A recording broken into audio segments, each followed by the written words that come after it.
This week's podcast is brought to you by Cutting Edge Lawn Services.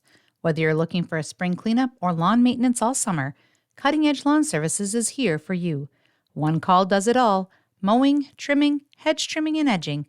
Ben makes your lawn look great. Give him a call or text at 507-829-7235. Cutting Edge Lawn Services in Tracy and Marshall. Call today. Welcome to another Headlight Hot Seat podcast. My name is Per. I am your host for today. And with me is Sammy Jo Miller. Now, some of you might not know Sammy Jo, but you know her name. She is the foremost leading artist in Tracy. She's the artist in residence. I've always wondered what that means, artist in residence. Does it mean what it sounds like it means? Well, it can. For some residencies, artists will live in a specific location and work directly with that organization or municipality, like a city, and they get paid to be either on staff or they're there for specific projects. In the case with me and Tracy, it's just there's no payroll. I just work very closely with Tracy, and when they have a project, they usually call me first for reference, whether that's looking for another artist or, hey, how do we execute this, or just for some ideas. Okay. So it can be a lot of different things. So I referred to you as artist in residence. Mm-hmm. Am I accurate with that? Yeah, actually, that's part of what I was surprised about. I was like, oh, how did he know I've got that on my resume? Because we don't formally have an agreement or an arrangement here in Tracy. I just am who, like, the city and the library will call to be like, hey, do you know someone, or can you do this? I've done my homework on you. Yeah, I see that. So let's get to know Sammy Jo Miller a little bit. Born and raised and all that good stuff. Yeah, I was born in St. Cloud, raised most of my youth till about 9 in Princeton, Minnesota. So that's a little farther east.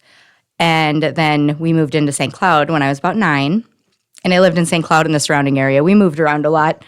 I have many siblings. So big house, lots of moving, very busy youth. And then we came down here after getting married and having 2 kids, moved down here to raise my kids in a more rural environment. And we were looking to start my husband's business, which was a metal shop. So he was a machinist when we were up in St. Cloud. And so we were looking to open a metal shop down here in the southwest Minnesota area, which landed us in Walnut Grove. But then we found out that there was more of a need for arts education and supplementing arts programming, and I opened my business.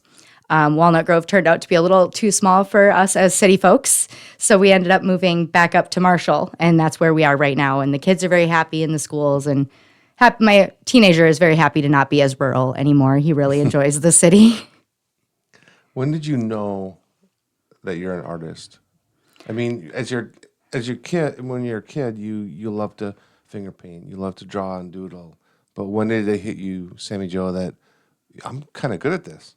Yeah, I guess there is a specific piece in my brain. I was in about 3rd grade, and we were drawing a tricycle.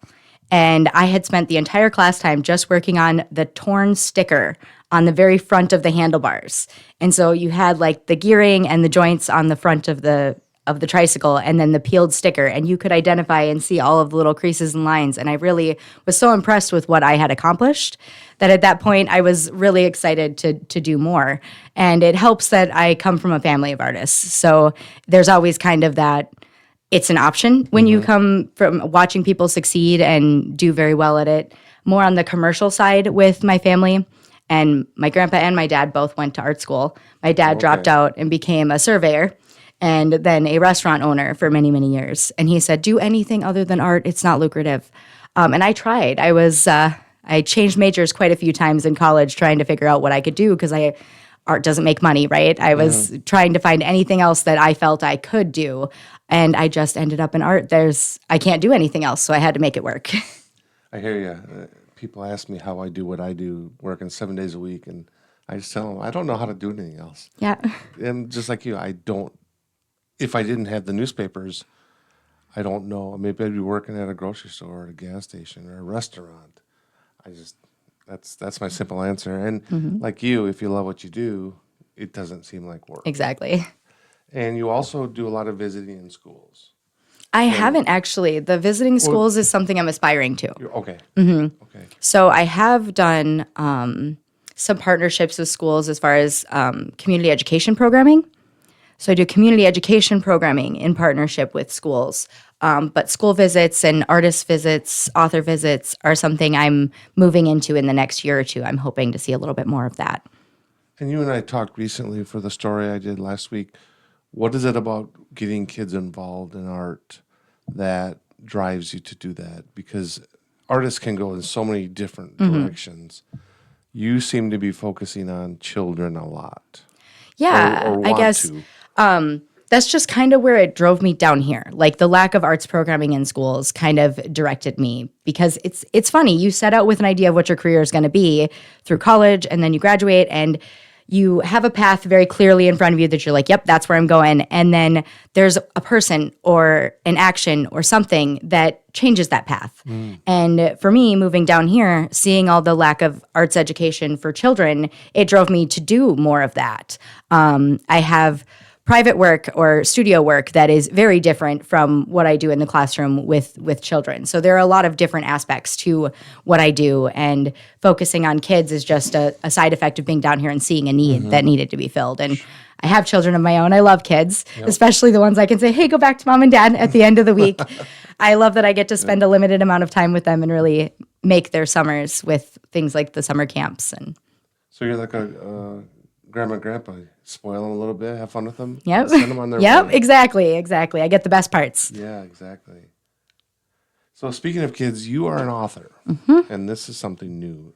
Let's get into first your thought process of I'm going to write this book, and then we'll talk about the book. Yeah. So the book came about a couple years ago. I have had the dream of writing a children's book mainly for the school visits because I remember, I think it was fourth or fifth grade, we had an author come and visit my school, and we were an inner city school at the time. It was wrong side of the tracks, you would say, in the city. And so we had these author visits and a lot of grant funding to have those programs come in. And I feel terrible because I can't remember the author nor the book that he wrote, but I distinctly remember the picture he drew because he was drawing in front of a gymnasium full of students and on giant paper, and he would have a shout out, Hawaiian shirt, flip flops, cowboy hat. And he was adding them to his character in front of us as we were shouting out what he was doing. And that experience was so memorable for me. And those kids to have that kind of experience, more specifically in rural and like inner city schools, is something I would like to be able to continue to do. Because even if they don't remember the book or me, they remember the experience, and being able to tie that in to wanting to read or wanting to achieve something is really important. So the new book, I can't remember the name. I just did I have a story on plan. it. I have a plan. What does I have a plan about? So you summarized it beautifully in the article. I was like, he did that way better than I usually thank do. you. But it's about a little girl being persistent about making a plan to create a castle with her blocks. And as most kids do, and as my kids do, they get distracted along the way.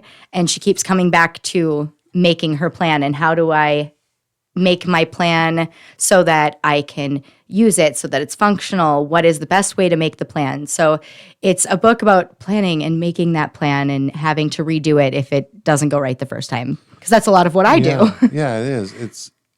I'm curious, as you're writing this book, it's not like a novel. It's not 500 pages. No. I get that. It's a kid's book. Yeah. But did you have a plan, quote unquote? Like, and did you get distracted like the Oh, yes. the character? The book took 2 years to fully be published from the time I started writing it and illustrating. It was a process of learning and having to redo. And I can't tell you how many times I adjusted the color on the printing and learning all of that process. So I had a plan going into it, and I was like, yep, here are my steps. This is going to be so easy. I've got it all figured out. I'm an organized person most of the time. And so coming into it, I was like, yes, let's follow the plan. And then every step, it seemed there was a need to deviate and create a new plan, or have to do this to come back to the plan and move forward. So it is a lot very similar to what I do. And the illustrations are based off of how I would draw people when I was in elementary school. So my early illustrations are what the character was based off of. Okay. Well, it's like life. We all have a plan, but we get sidetracked and we pivot a lot, and that kind of sums up everyone's life, I think. Projects you've worked on in Tracy that people will recognize. One is a really cool one at the library. Let's talk about that, and then the one at the liquor store as well, which is might be a little more visible because it's right on the highway and we got a lot of traffic. But how long in the works was that library thing, and it's so nice because it covers up the wall in a good way, I think, and it's such a nice looking library anyway. But talk about that one first. Yeah, it went pretty quickly, actually. We applied for the grant and got it, and it was like a matter of a month or two between when we talked about the project, got it in, submitted it, got the grant. Projects don't usually move that fast. So I was very impressed that Val really got the ball rolling on that. Valerie Quist at the library. Yep. She is amazing. She's my partner in crime, so to speak, as far as getting art projects in the community. And so she got that rolling. She asked me to come in on it.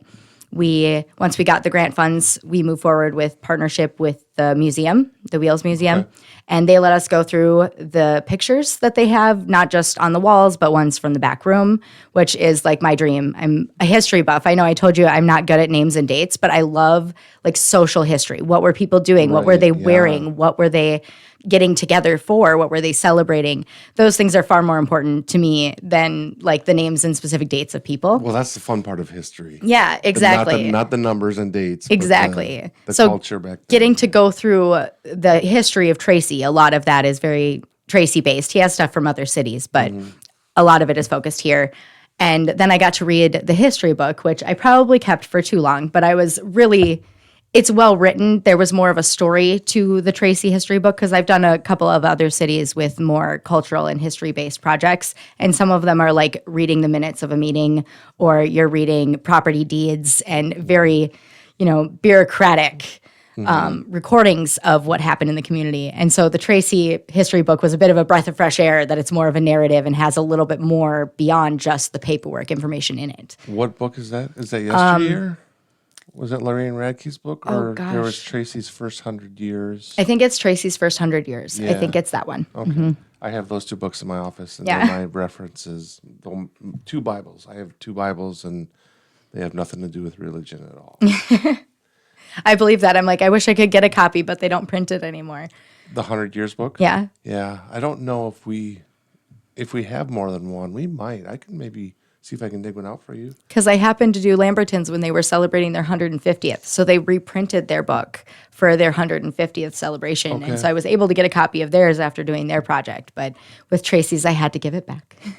Yeah, those are not easy to come by. No, they're not. And they are really, what a great thing to have. Not every city I go to work with has something like that. And it's such a great way to see kind of like how the town developed and where it started and who the people were that stayed through different types of things, whether it be like drought or grain issues, farming issues, the train leaves town, whatever it is, there's many reasons to have that information. Would it be fair to say it's kind of inspirational to you when you're going back through the history books? Oh, absolutely. Absolutely. When someone comes to me and says, we want something that reflects the history and culture, I'm like, yes, please. Yeah, okay, cool. Do you have a local museum is my next question. Can we go to the museum?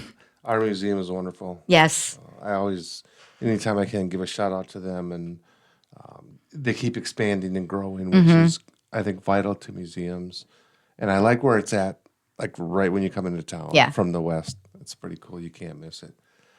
Current projects that are in the very early stages. Let's talk first about the mural, the proposed mural on the wall of the library building. Okay, that one is pending. So that one's we have to talk about. We just applied for the grant. It actually was submitted on the 1st. So we're not sure we're going to get it, but we're fingers crossed. It's a state level grant. So normally we work with the Regional Arts Board, which is SMOC, the Southwest Minnesota Arts Council. And this time we're applying, so it's a bigger project. It's going to be larger than what our regional funds allow. We're going through a state grant for that. It is an art experiences grant, which means we're tying it into community experiences. It'll include artist talks. It'll include workshops where we talk about the mural process and how to do that. And you get to walk through I haven't quite established what the program is yet, but it would be something like we're either working together on some kind of mosaic mural or everybody paints their own mini mural just to learn what the process is. I want to get people involved with the making of. Like I like to do a project blog when I'm working on bigger community projects so people can log in to the website, go and see where the project's at and kind of watch it with a daily or weekly update when I have time. I get in there and do it. Yeah, when It's not regular. I can't say it happens every day or it happens on the same day of every week, but as I make progress in the project, I update and post new photos so people can see what's going on and getting feedback and all of that. I like when people get to feel like they're a part of it. They're invested in the work and they want to see it there and they want to talk about it. They want to bring people who are new in town to come and see it. And that's as important as the work being up. Well, and they live here, so there's ownership. Yeah. Pride and ownership, too. And you may or may not have something cool going on at the Aquatic Center. Yes, I was excited to tell you. I was like, that's breaking news. You get to release it today. Nice. We found out on Friday that we have been granted the money to do the pool project, and it is plastic inserts for the fence that are going to create images. We're going to do a couple of workshops with the kids so that they can design the characters and the pictures that we're going to use for the design. So we're going to do a couple of workshops where the kids get to draw their own, and we're going to select from those and kind of use those to create a larger piece. Is it themed pool? Yeah, Is it we're a pool going to theme? go with an aquatic theme, Okay. Very cool. And like that ocean creatures, fish, that kind of stuff. paint a picture on, there's a lot of fence out there. Yeah. Where are we looking at? Well, Do what you I know had that yet? what I had in mind was the side that faces. So I get turned around when I get to that area of town. I'm not too familiar with where No, the that's pool fine. is, but I think it's the north side. It faces where there's like a drop off and then a field behind That's it. the north side. Yeah, By and the diving boards. I think that side would be the best place to put it because you're not going to have a whole lot of people actually like walking right in that area. It's going to be easily viewed from a distance. There's that field, so there isn't a whole lot of trees. We are leaving room to expand because we can continue to wrap around and add more images year after year. There's a lot of chain link fence out at that park with the baseball fields too, and adding little pieces of color and still having it be, you can still see through the areas that are negative space where there aren't any plugs. So it still leaves it open and adds just a bit of color. So is this going to be covering, like when you're driving by or walking by, you can't see the fence? It's going to be the whole fence, or is it going to be No, it'll be a little, sporadic yeah, kinda- it'll be little pieces. So we're going to have a cohesive piece. So like the bottom might be a wave, right? We might have a little blue wave on the bottom and then the characters or creatures are kind of coming out of that wave. It's going to become one cohesive piece, but the negative space, the background is going to be see-through. So you'll be able to still see through the fence in the places where there aren't characters or... And is there a timeline on this? Do you have a... We do not have a timeline. We have been talking about... I would like to get it done this year. Our schedule's a little busy, but opening it next year when the pool opens is not beyond the realm of possibility. We may look at that timeline. I'm hopeful we can do it faster, but I like to believe I can accomplish anything. You know? Can you do it during the pool season? Yeah, I don't think that should be a problem. Boy, that's really exciting. And it's a nice aquatic center as it is. Yeah, it but- was the first time when I drove out to do research for the project. It was the first time I had been out there, and I was like, gosh, where have I been? Why have I not come out here before? What is the purpose of murals? Or is it it's a tough question. Does it have a lot of layers? Or what's your I was goal like, with murals? it is kind of a tough question because it really depends upon the mural. Like with the boxcar liquor mural, that's more about creating a landmark, attracting attention. People know where that is. I've heard people say, "Oh, that's yours. We love that mural. We tell people to turn there to get to our house." You know, so people are really? people are Nice. using it as a landmark. You're a landmark. Yeah, Wow. and so there's several different reasons. Whereas the one inside the library is meant to like connect a community, to have people recognize that this is a part of their history and to see it on the wall and not have to go to the museum to experience it, to create that sense of shared experience, investment in your community. When I do the ones that are more community based, where we are activating the community to create the mural, those are my favorite because then you Okay. get more feedback and those people have a different relationship with their public art than when we come in and a business is like, hey, can you paint this on the side of my building? And I paint that and you can get an adverse reaction that way. When someone just says, hey, do this art on this side of the building and you haven't taken stake in what anybody in the community wants, then you kind of end up with a half and half of people who could really not like what you've just done. So I like working in spaces where we can talk with the community about what we're doing beforehand. Public art. I like that. Yeah. It sounds a little elementary, but when you break it down in the words, it very much is public. Not just for Yeah. the people of Tracy who might see it every day, but for people coming through town. You know, the city always talks about cleaning the city up, blight and stuff like that, and they want old houses torn down and dilapidated houses and old cars moved off of people's lawns. This is a different step in the beautification thing, Yeah. isn't it? A really nice opportunity for the city. And I feel like Tracy is one of those hidden gems on 14. Like when we first came down here and drove through Tracy, I mean, I must say at least 50 times drove through Tracy and never really stopped in town other than the gas station. And I mean, mistake on my part. Tracy's one of my favorite communities now. I work with over 27 cities, and I keep coming back to Tracy because the community's great. The kids are awesome. The people, the city council, and the people that are making things happen are really there to make things happen for the better. They're investing in infrastructure and talking about beautification and working on things that make people want to stop because Tracy is worth stopping for. And For sure. so many times it was just so easy to drive through. So we are working on that. That's part of why it's fair to say I'm in residency here because I'm like, yes, let's work to do that. Let's look at the grants. Let's do what we can. Well, the problem that small towns, I think, are facing, they're on the small towns on a highway, like Tracy, Ballatin, Tyler, and then you go east. You go anywhere you want. Their downtowns are not on the highway. Their downtowns are kind of buried. Well, and yours is specifically buried It is. here in Tracy because even when you drive through Walnut Grove, I mean, much smaller than you guys, but their downtown is a block up and parallel with 14, so you can't miss it. Whereas you guys, your downtown is quite a shift from 14, so you don't even see it. You're thinking that it's these sparse businesses and but even that's improving in the time that I've been down here. Seeing what she's done with the Cinnamon Hen has just been fantastic. And I'd like to get more color on 14, but we're working on it. That'd be nice. And I'm sure there's more hoops to jump through because Yeah. it's a state highway or a U.S. highway. And you got to then we go to bureaucracy again and red tape and all that stuff. We touched on grants a little bit with talking about Val, but how important are they to get projects off the ground? It's one thing to have an idea, a vision, but you can't do it without funding, right? Yeah. And then you have to have that vision without having too much attachment to it. So this is where I fall in the grants because I am so passionate about what I do, whatever it is, whether it's the personal work, the work with kids, the city work. I'm very passionate. I sometimes get devastated over not having projects funded. And I'm like, okay, where do we go next? Like I'm problem solver. Okay, can't do that. Where do we go next? Because this project is worth funding. So it's kind of a double-edged sword. We, for the past 4 years, Val and I have worked on the summer camps.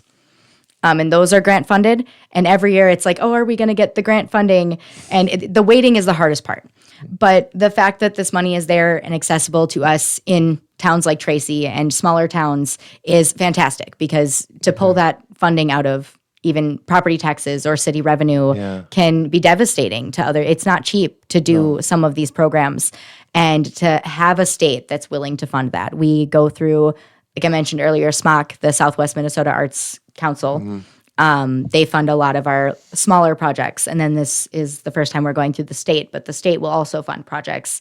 And they specifically look for rural communities looking to do larger projects because that large funding isn't available through our regional systems. And Val actually has taught me how to be a better grant writer. I was not so great at it when I came down here. I was more speaking from a very technical aspect, and it needs to be a little less technical, actually. They want you to have more flexibility in your plans, and I'm a meticulous planner. So when I would submit grants, they would be so detail-oriented with everything down to every little moving part of who was involved and how we were going to do it and the timeline, and I had to learn that they don't want that. They want it to actually be a little bit more fluid than that because you don't have a plan right now. You don't know if you're getting that money. So to commit other, say, manufacturers, or sometimes I do metal sculptures when I work with a metal company and fabrication, having them involved only needs to be to a certain extent until you find out you have the grant money. So it's kind of you half plan a project and then you wait to see if you get the grant money and then you get to finish the project, which can sometimes be months in between. Is grant writing kind of do you feel you're having to prove yourself or your project and you have to sell it? When I first started, I felt very, very much like I had to prove that this could happen, that it was feasible. That was the need for the details and the meticulous planning. And I think it's less about that and more about, hey, I have a concept and the drive to do this. And then their responsibility, if you will, is to look into your credentials, that the credentials that you provide, and see if they feel like you would be able to accomplish the project. So it's more about assessing your credentials and the feasibility of your project. And that did take me a little while to understand. Like I said, Val helped me with not the grant easy. writing. No, it's very much not. I wish there was college classes. I wish that I would have had those Yeah. classes in college that just focused on grant writing. Like that is a huge part of what I do as a practicing artist, and I feel like that was lacking in the education that I received about how to do it. Well, Val could be your professor. Yeah, absolutely. She has been so helpful. Yeah, very much so. And for not only you, but the city Yeah. as well. in their pursuit. She does so much. I'm like, I want to clone her and put her in every city I work with. Like every city needs somebody who cares enough to help with that, because she doesn't just write them for the city or for the art projects. She helps local organizations and nonprofits write grants for other things outside of these organizations that I've talked about. For sure. You have a big event coming up on May 14th. It's called Voices and Visions. It's an artist reception. This is this is more than just a painting on a wall and drawings, isn't it? We're talking visual and what's the word? Written work. Written work. Talk about that and Yeah. pump that a little bit for us. We have been doing a youth art exhibition for this is our third year. And the kids have been really responsive to sharing their work. And I had a couple of adults ask at the last one, they were like, are you going to do an adult exhibition? When are the grown-ups going to be able to show some work? And I was like, well, I just wasn't sure we'd have the interest. I haven't met a whole lot of regional artists. I'm still working on, they tend to stay in their studios and don't come out and socialize very often. So finding artists in Southwest Minnesota has been a little difficult because they're shut-ins. I would be an introvert too if my job didn't require me to come out. So I get it. And when we put the call out, Val and I said, well, let's do an adult one. We've got a few people asking. Let's throw out the feelers and see who comes back. And we had 12 submissions. Yeah, 12 submissions from 5 different artists and 1 author. So we have some poetry and a photographer, and all spanning different mediums. We have painters and illustrators and photographers and poetry, and I just was blown away. I'm excited to see where this goes in years to come. We didn't have to turn anyone away this year. Everybody gets to show because it was our first year, but we did fill the gallery space down there. So if someone's listening to this and says to him or herself, "Oh, I'm kind of good at painting, and I painted this picture last year," can they reach out to you and say, "I'd like to be involved," or is it too late? To show in this one, it would be too late, but we are planning to make it an annual thing. Because we want to start recognizing and utilizing the Highland Gallery space. So a lot of people don't know that we call it the Highland Gallery. I did not know that before I saw that. Yeah, it comes from money was donated from a specific family, I think is what. Val knows a little bit more about that than I do. But I was like, yeah, let's start calling it the Highland Gallery. Let's make it known that that's what it is. And we're also looking for artists that if they have more completed work, they can reach out to myself or Val about doing an independent show. We'd like to show more single artist showcases throughout the year. So we're trying to plan and schedule to become more of a showing and display area for artists in the region. Very cool. All right, we've covered a lot of ground, and now it's time for some fun. Not that this wasn't fun. It's trivia time here on the hot seat. Oh, I'm so nervous. I have 3. Everyone says that. It's funny. They put a lot of pressure on themselves. I have 3 categories: random or potpourri, if you're a Jeopardy fan, music, and art. Now, I don't know if I did you a favor by including art, but I thought maybe I'd help you out a little bit. And you don't have to pick art if you don't want to, for reasons we talked about already. But random, music, and art. I think I'm going to go with random. Random. That's probably It's like hitting the I'm feeling lucky on Google search. And coincidence alert, the first question is about art. I was trying to avoid that. For better or for worse. Too bad. Okay, question number 1. What is the painting? Oh gosh, I should have phonetically done this. La Gioconda, more usually known as. La gosh. Gioconda. It's a famous painting. I don't know. I told you that my art history skills were Yeah, not this great. is history, and Yeah. you don't really dive into that too much. No, I'm like, if I see that, like, I can describe lots of paintings and talk about their Well, place in this is history, one- but you'll know it if you see it. yeah, I'm sure. You'll But the names and dates escape me. I warned La you. Gioconda. I apologize to the artist if I butchered that one. When I'm trying to think of what language that is, that Italian? It sounds Italian. Yeah, I don't know. No guess? No. Mona Lisa. Oh, yep. Everyone knows that painting. So obvious. And I'm sure I've heard it before in Yeah. some reference. And we referred missed to that the way. easy one, or the obvious ones too. We always miss those. What colors are the Norwegian flag? Ooh, I should know this. Just, you have time. You can think. I could feel Well, dead I air. was just surrounded by the Denmark flag. So that's the only one flying into my head because I was at the Tyler Danebod School for the Okay. artist retreat over the weekend. So Okay, what color is that flag? red and white. Okay. And you're close. You're 2/3 of the way there. I want to say blue. Then say it. You got one. Okay. Right. Red, white, and blue. Question number 3. What is the third sign of the zodiac?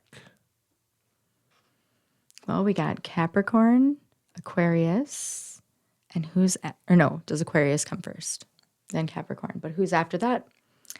I don't know. Astrology is not, I'm not one of those artists. Well, I didn't say this was going to be easy, Sammy Jo. I warned you. Trivia is not my strong suit. It is Gemini. Okay. Gemini. Question number 4. What country invented tea? We're going to want to say England, Britain, but That would be the obvious go-to. yeah. But I want to say like India, like There's one of a- those older civilizations. There's a kind of a cliche saying. I believe it's a cliche saying that I've heard.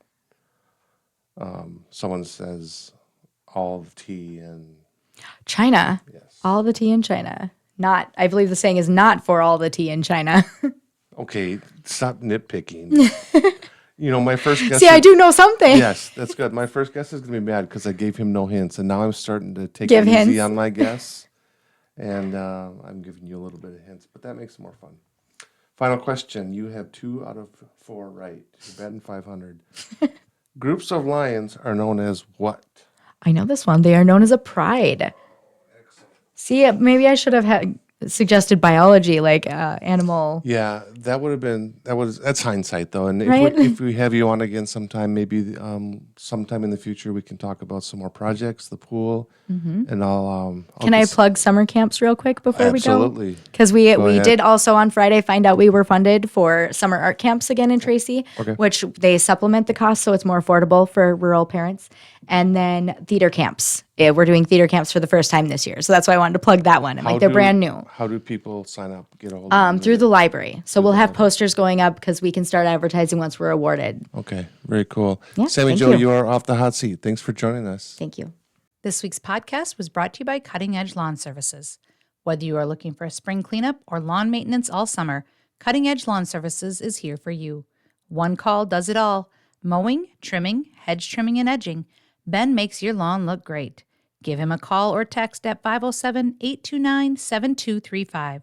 Cutting Edge Lawn Services in Tracy and Marshall. Call today.